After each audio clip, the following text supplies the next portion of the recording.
What's up, world?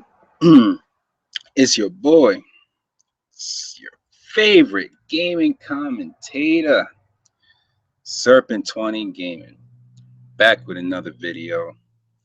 Uh, Hit me up on social media. All the links will be down in the description box below. Let's get right into it, shall we? I'm gonna give you guys a final actual review of a game. Yeah, buddy. Yeah, I'm gonna give you guys Gears of War 4 review. Um, may pertain spoilers, so you've been warned about the bullshit.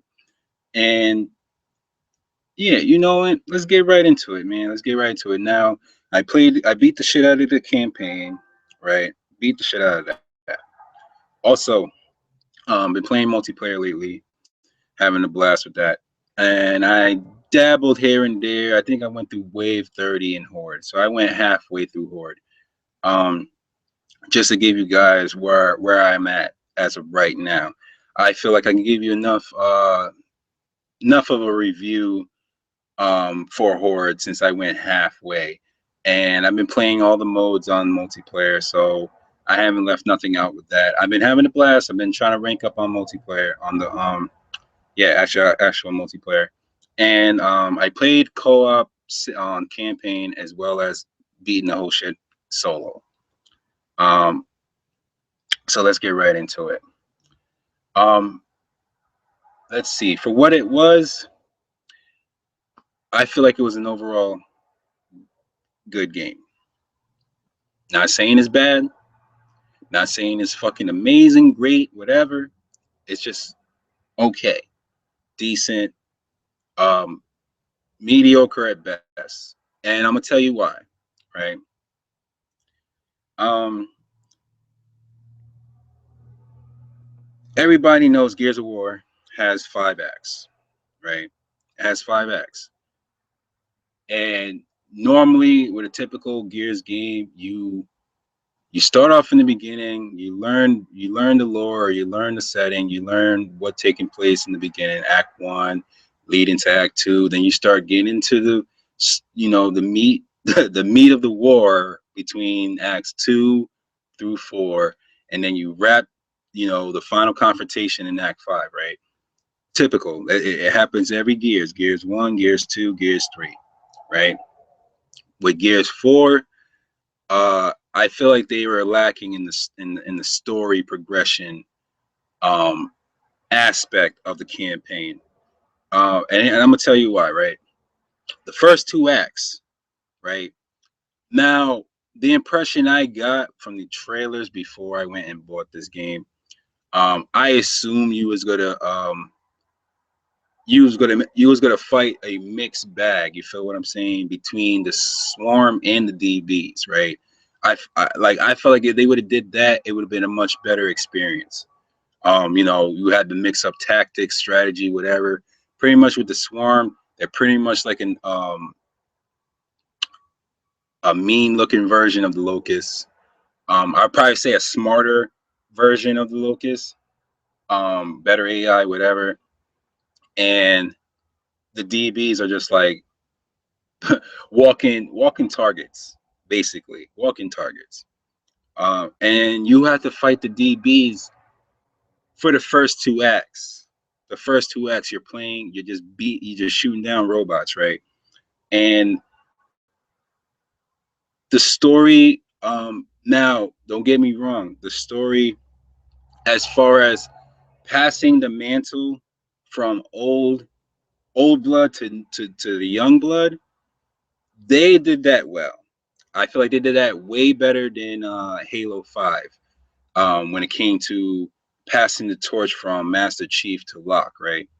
Um, like that I didn't like too much in Halo, but with fucking Gears 4, they did that well. I have to at least say that. They did that absolutely well. My only problem is the first 2 acts you're shooting down the robots, DBs, whatever and then the remaining 2 or 3 acts, you're basically trying to hunt down Marcus the whole fucking time, right? 2 acts of fighting these robots, 2 acts of playing cat and mouse and of trying to find your father, and then the last act is just like, all right, this end the confrontation of this immediate threat and nip it in the butt right there, and that's the game. It didn't feel as long as Gears 3 was, like, to me. Gears 3 felt like it was stretched out, but it was stretched out in a good way. Compared to Gears 4, it felt short. You're basically just you in the outskirts. You came into an encampment. You had to find the fabricator. For those who don't know who the fabricator is, pretty much this big box that can fabricate weapons and shit like that. You basically have that for the fucking first 2 chapters. You basically just went to a base, you grabbed it from the base, you moved around, carrying this shit the whole fucking time. Then once you settle it in another settlement, now you have to go and look for fucking Marcus and shit for the next 2 chapters. I mean, the 2 acts, right? And then at the same time, they're figuring out what the hell is this swarm? Like, how the hell the swarm came to be, because the last game we ended the locust onslaught, right? All that bullshit. But you'll get into that later on during the chapters. Now, that's enough said about the campaign, right? Now, you may like it, fine, cool. I think it was decent enough for what it was. Now, if they're expecting it to make it another trilogy like Gears 5, Gears 6, then I don't mind it, because it's just getting your foot in the door into knowing what is the hell this shit is about. So when the next game comes, hopefully they don't have to go through explaining the whole fucking shit. We could just get right into it, right? And for Horde, I completed up to wave 30 on that. Gears with Horde 3.0 or 2.8, yeah, 3.0. It's great. I feel like they modified a lot of shit from the last Gears Horde game, right? From Gears 3 and shit. You get to you and a bunch of friends, you get to pick specific roles. Each role plays a big part. You have, I can't name them on top of my head, but you have a scout, you have an engineer. An engineer is basically good if you want to have him collect all the points and shit to put it into the fabricator, because it would benefit more. He can build fortifications a lot quicker, probably a lot more efficient, and all that other stuff. The soldiers, the scouts, whatever, they can actually go out. I think they can do slightly more damage towards the enemies and stuff like that. So that's cool as well. And also they also have all kinds of other classes too, but I haven't dwelled too much into the other classes yet. I only dabbled in soldier and engineer for right now. So with that being said, that's okay.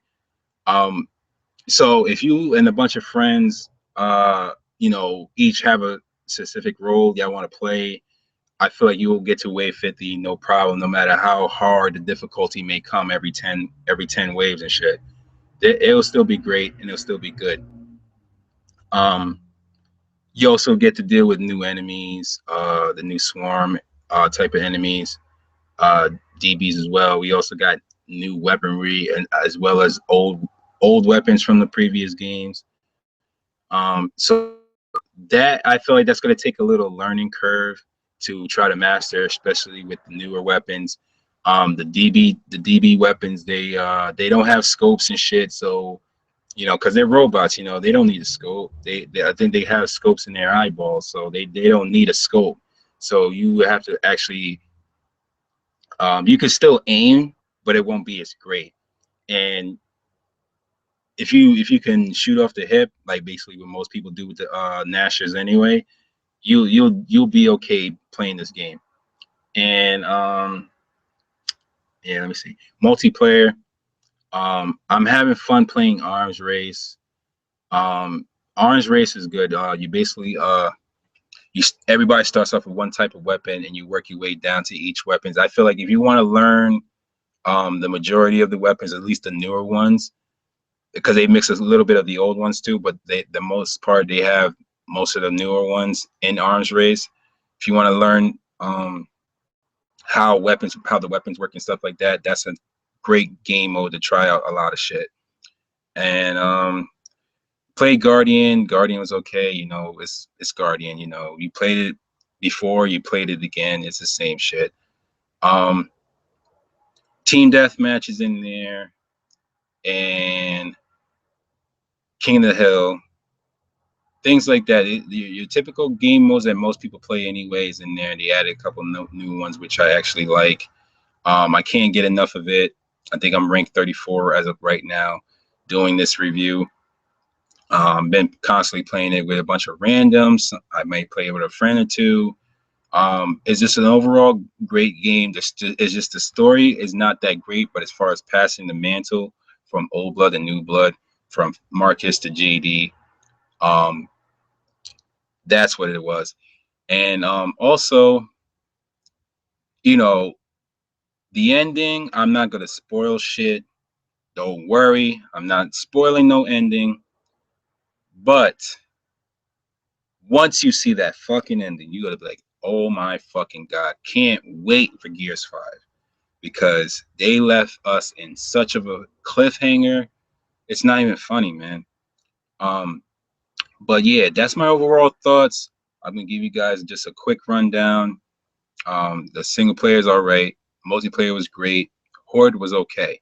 So if I had to give it a score, I know a lot of people like IGN and all of them, they gave it like 9s and shit.